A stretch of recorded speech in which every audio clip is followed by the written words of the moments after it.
সোনালি, তাহলে আমি অফিসে গেলাম। আচ্ছা ঠিক আছে, তাহলে আপনি অফিসে যান আর আপনি আপনার নিজের প্রতি একটু খেয়াল রাখবেন। আচ্ছা বাবা, ঠিক আছে, তুমিও তোমার খেয়াল রেখো। তাহলে আমি গেলাম, ঠিক আছে? আচ্ছা ঠিক আছে। আচ্ছা। হে আল্লাহ, তোমার কাছে আমি আর কোনো কিচ্ছু চাই না। আমি শুধু চাই আমার স্বামী যদি সর্বদা ভালো থাকে, তুমি তার হেফাজত করো আল্লাহ, আমিন। আমার স্ত্রী সোনালি সব সময় আমার সামনে হুজুর সাথে থাকে, কিন্তু আমার ধারণা ও আসলে হুজুর না, ও আমার সাথে নাটক করতেছে। তাছাড়া আমার সন্দেহ ওর অন্য কোনো ছেলের সাথে সম্পর্ক আছে, তাই ওর মাথায় আমি রং লাগাইছি। আজকে আমি অফিসে যাব না, আমি বাসা নিচে থাকবো, আমি দেখবো কোন ছেলের সাথে ওর সম্পর্ক।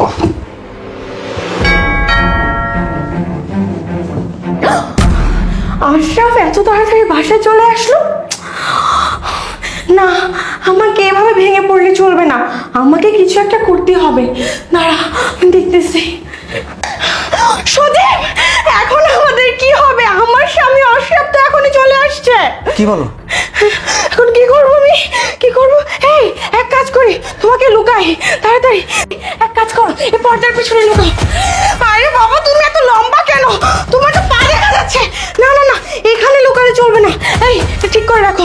এক কাজ করো, খাটের তলায় লুকাও। খাটের তলায় কখনোই দেখবে না। হ্যাঁ, লুকাও লুকাও। এই দাঁড়াও, ও আমার কি হলো? দেরি হচ্ছে তো। আমি কেন লুকাবো? তুমি জানো না তোমার হাজবেন্ড আমার ফ্রেন্ড হয়? হ্যাঁ, একদম ঠিক কথা বলেছো।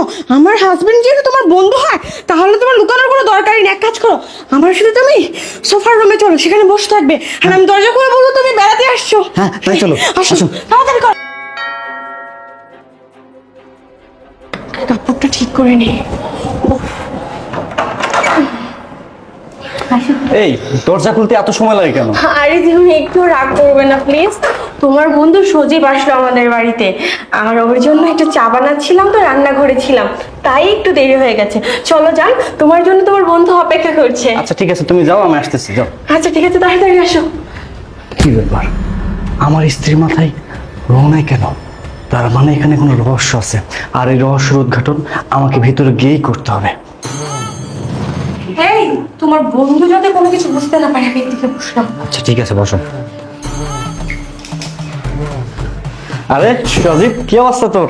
এখানে বসো। এই তো বন্ধু, ভালো। তোর কি অবস্থা? এই তোরে আসি এক মতো। আমার বাসায় আসবি, আমাকে একটা বার জানাবি না? আরে তোর বাসার সামনে দিয়ে যাচ্ছিলাম, হঠাৎ তোর কথা মনে পড়লো তো, তাই ভাবলাম তোর বাসা থেকে ঘুরে যায়। কিন্তু আরে এসে দেখি ভাই, তুই নাই। আপনার যখন ইচ্ছা হবে তখনই আসবেন। হ্যাঁ অবশ্যই। আচ্ছা বল, তোর দিনকাল কেমন যাচ্ছে? এই তো আলহামদুলিল্লাহ ভালো। তোর দিনকাল কেমন যাচ্ছে? আমার তো ভালোই যাচ্ছে, বিবাহিত লাইফ বুঝিস না। তবে তোর কথা বলতো, তুই কি বিয়ে করবি না?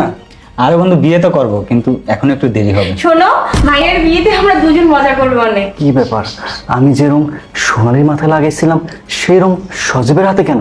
তার মানে সজীবের সাথে কি সোনালির সম্পর্ক? আশা, কি ভাবতেছো? কই না তো, কিচ্ছু না। আচ্ছা সজীব, আমাকে একটা কথা বলতো, তোর হাতে রং কেন? রং মাখা হাত কেন? আমার হাতে রং? আরে বন্ধু, বাজারে গেছিলাম, হয়তো কোথাও থেকে মনে হয় লেগে গেছে। হতে পারে। এই রং দেখে মনে হচ্ছে কিছুক্ষণ আগেই তো লেগেছে, কাঁচা এখন আছে রং। আচ্ছা সোনালি, তুমি আমাকে একটা কথা বলো তো, ওর হাতে রং কিভাবে আসলো? আজব প্রশ্ন তো। ওর হাতে রং কি করে আসলো আমি কি করে বলবো? তোমার বন্ধুকে জিজ্ঞেস করো। ভাইয়া, আপনার হাতে রং কোথা থেকে আসলো?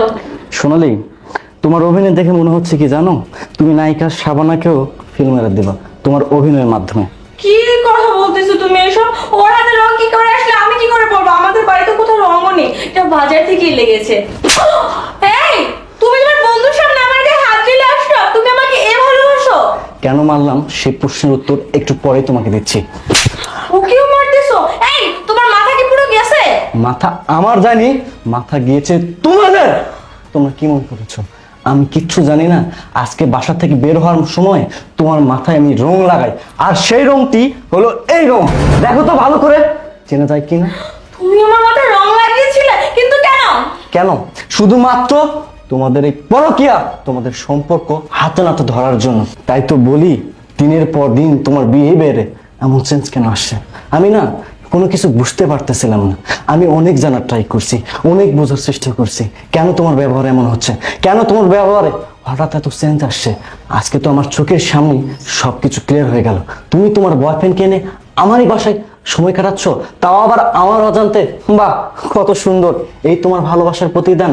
এই আমরা না ভালোবেসে বিয়ে করেছি, আরে আমাকে যদি তোমার ভালো নাই লাগে, আমার সাথে যদি তুমি সংসার নাই করতে চাও, তাহলে কেন কেন কিসের জন্য আমাকে বিয়ে করলা? কেন আমার জীবনটা নাকি নষ্ট করলা? কথাই নাই, চোরের 10 দিন, গৃহস্থের 1 দিন। সত্য কখনো চাপা থাকে না, সত্য সামনে আসে 2 দিন আগে আর 2 দিন পরে। আজকে সব সত্য আমার সামনে চলে এসেছে। আর যা হোক, তোমার মতো নারীর সাথে কখনোই সংসার করা যায় না। আর এই যে বেঈমান, তোর কথা আমি কি বলবো রে? তোকে তো কখনো আমি বন্ধু মনে করিনি, নিজের ভাই মনে করেছি।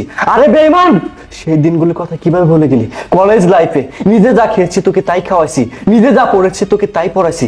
আরে তুই মৃত্যুর সাথে পাঞ্জা লড়তেছিলি বাইক অ্যাক্সিডেন্ট করে, নিজের রক্ত দিয়ে তোকে বাঁচাইছি। আর তুই কিনা আমার সংসারে অশান্তি করলি, আমাকে পিছন থেকে ছুরি মারলি। আরে আমার স্ত্রীকে যদি তোর ভালোই লাগে, আমার স্ত্রীর সাথে যদি তুই সংসারই করতে চাস, আমাকে তো বলতে পারতি। আমি হাসতে হাসতে তোদের লাইফ থেকে সরে দাঁড়াতাম, তোদের 4 হাত এক করার ব্যবস্থা করতাম। না না, আমি তোদেরকে ছাড়বো না। তোরা এখনই আমার বাসা থেকে বের হয়ে যাবে। যাও তোমরা, এখনই আমার চোখের সামনে থেকে যাও। জান, তুমি আমাকে মাফ করে দাও। দেখো, আমার কোনো দোষ নেই। তুমি আমার হাজবেন্ড থাকা সত্ত্বেও তোমার বন্ধু কেন আমার সাথে সম্পর্ক রেখেছো? এই চুপ করো তুমি, আর নাটক করো না। একটা কথা কি জানো, মিথ্যা বলতে মিনিমাম যোগ্যতা লাগে, সেই যোগ্যতাও তোমার নাই। ভুল তুমি করনি, ভুল করেছি আমি তোমাদেরকে বিশ্বাস করে ভালোবেসে। যাও, আমার মাথায় কিন্তু এখন খুন চেপেছে, আর একটা কথা বললে আমি তোমাদেরকে খুন করে ফেলবো। যাও চলো। বিশ্বাসঘাতক দুজন, এরা দুজন আমাকে পিছন থেকে ছুরি মেরেছে। যাদেরকে এত এত বিশ্বাস করতাম, ভালোবাসতাম, তারাই আমার সাথে বেইমানি করলো। আমি কাকে বিশ্বাস করবো?